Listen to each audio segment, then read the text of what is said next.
In today's video, I'm going to teach you all about how to use Slack for enhancing client communication.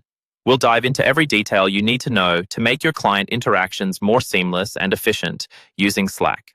Our goal is to harness the full potential of Slack, ensuring that your client communications are clear, effective, and streamlined. To begin with, let's set the stage by opening up your preferred web browser. Once your browser is ready to go, you're going to navigate over to Google and search for how to use Slack for client communication. This initial step is all about finding the right resources and background information that can provide you with a broader understanding of Slack's functionalities in a client communication context. On the search results page, you'll likely come across various guides and resources. Skim through the first few options, as these are typically the most relevant and the ones we'll focus on today.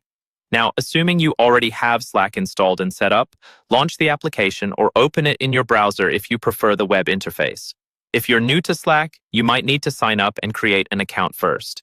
You'll also need to create a workspace, which is essentially your central place for all communication activities related to your professional interactions.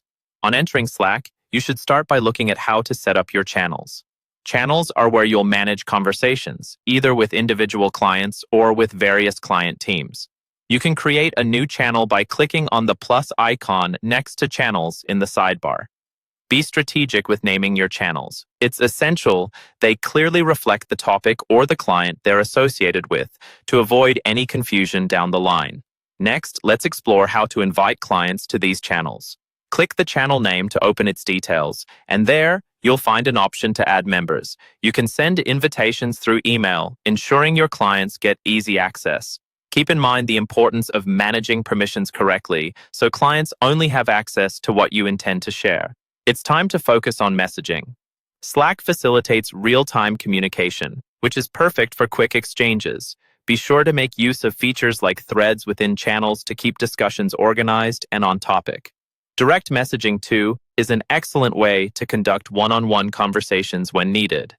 Additionally, integrating other tools your client uses into Slack, like Google Drive or Dropbox, enhances collaboration. You can add these through Slack's app directory, streamlining file sharing and ensuring everything stays in one place. Finally, keep communication professional yet personal by utilizing custom emojis or Slack's status feature, fostering a relatable and comfortable environment.